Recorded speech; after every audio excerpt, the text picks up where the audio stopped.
esse convite, né? Quero agradecer o convite e saudar a iniciativa, né? Da Universidade, da UNILaSalle e do curso de Pedagogia, né?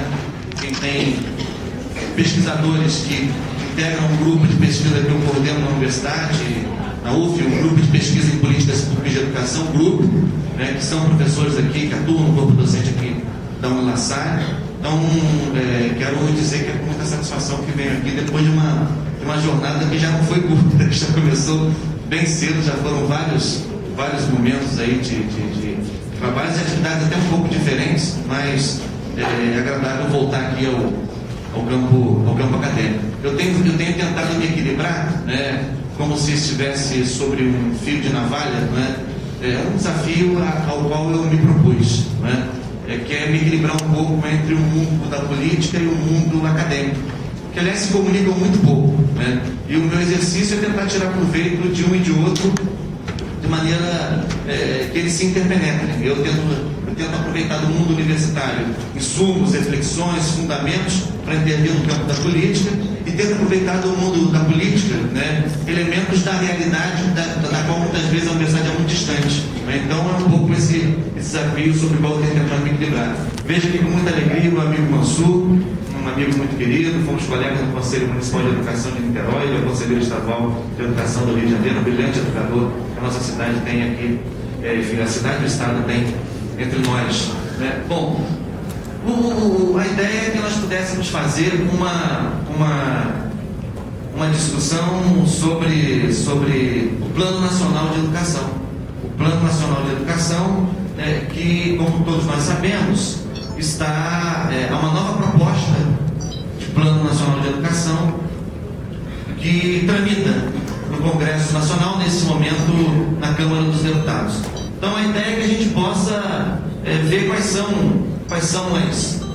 os limites e as possibilidades dessa proposta que está colocada, né? Nós tivemos um Plano Nacional de Educação cuja vigência expirou agora no final de 2010, né? Um plano que entrou em vigor em 2001, agora nós estamos no processo de preparação de um novo plano. Então, a ideia hoje é tentar reunir alguns elementos que nos permitam acompanhar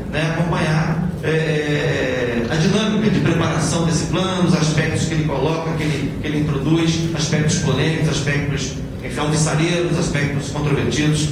Essa é um pouco a ideia, por isso que eu chamei muito diretamente de Plano Nacional de Educação 2011-2020, limites e possibilidades. Não quero começar com tudo, sem fazer menção, eu ia esquecendo, mas quero mencionar a Sandra, né, que foi minha aluna na universidade, professora aqui, a Glória Anselmo, que inclusive articulou esse convite.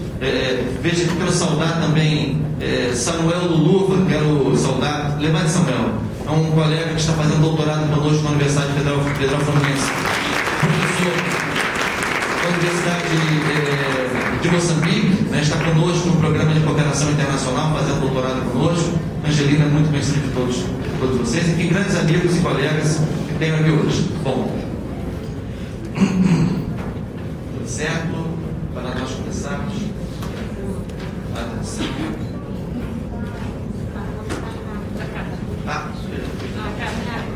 Perfeitamente. Vai dar certo para agora. Viu? Muito bem.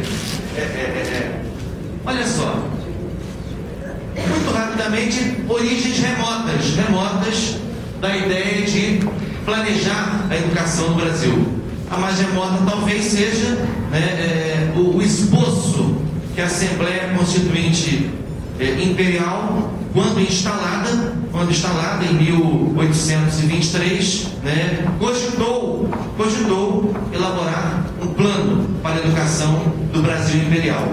Mas aqueles não eram tempos propriamente democráticos, né? E essa brisa logo passou, né? E a ideia do plano se perdeu. Não apenas a ideia do plano se perdeu, com a própria Assembleia Constituinte do Império se perdeu, pois ela foi dissolvida e a Constituição do Império, a primeira do Brasil, foi outorgada pelo chefe do poder moderador, que era o imperador Dom Pedro I. Portanto, mas essa é uma primeira origem remota, muito remota, de uma menção, de uma tentativa, de uma ideia de se planejar em âmbito nacional a a educação brasileira ainda no período imperial. Bom, mas eu queria, e coloquei de propósito esse trecho grande que vamos ler, ainda tentando resgatar origens da ideia de elaborar um plano nacional de educação. Eu separei esse fragmento, onde se lê: na hierarquia dos problemas nacionais, nenhum sobreleva em importância e gravidade ao da educação.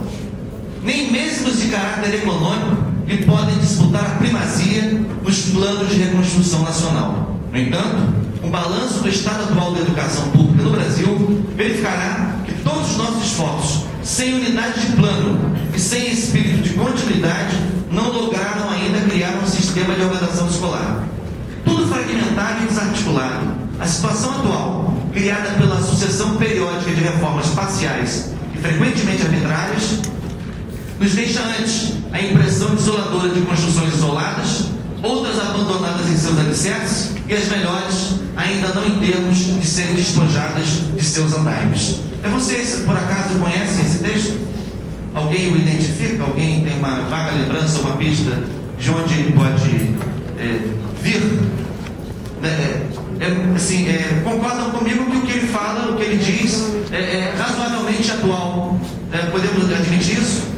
Tem muitos aspectos que ele menciona que é razoavelmente atual. Esse texto é um fragmento, na verdade é o primeiro grande parágrafo do manifesto dos pioneiros da educação nova, que ano que vem completa 80 anos. É um texto de 1932. Um texto em que já falava, não quero aqui entrar na discussão dos vieses ideológicos que sustentavam esse plano e os seus enfim, elaboradores, os seus autores. Mas eu quero destacar que ele já mencionava desafios que a gente ainda não conseguiu superar na educação nacional, que é, por exemplo, organizá-la de forma sistêmica.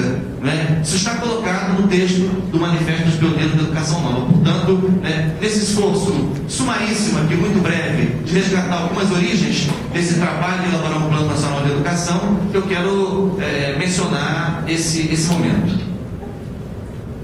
Bom, dando largos saltos, quero pensar também no processo ainda em andamento, na minha opinião, de transição para a democracia, onde também o Brasil dá largos passos em direção ao planejamento da educação nacional. Quero lembrar, por exemplo, do final dos anos 70, quando os movimentos sociais da educação e o campo acadêmico também fazem o primeiro esforço de reorganização depois do advento da ditadura civil-militar de 64. É no final dos anos 70, quando, por exemplo, no Rio de Janeiro se organizam os primeiros movimentos de educadores, de professores, enfim, os primeiros movimentos sindicais, a primeira grande greve no pós-ditadura é no final dos anos 70, particularmente em 79. É um momento que todos nós sabemos,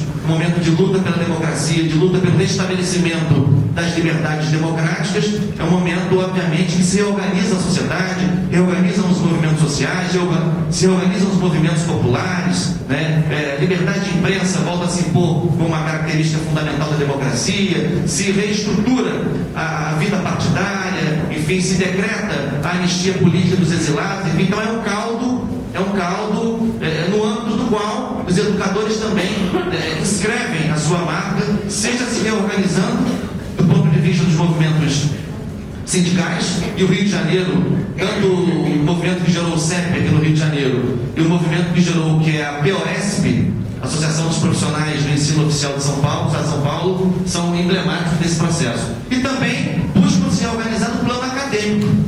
Em 1978, portanto, é nesse contexto que os educadores fazem o primeiro grande Congresso Nacional de Educação no pós-ditadura.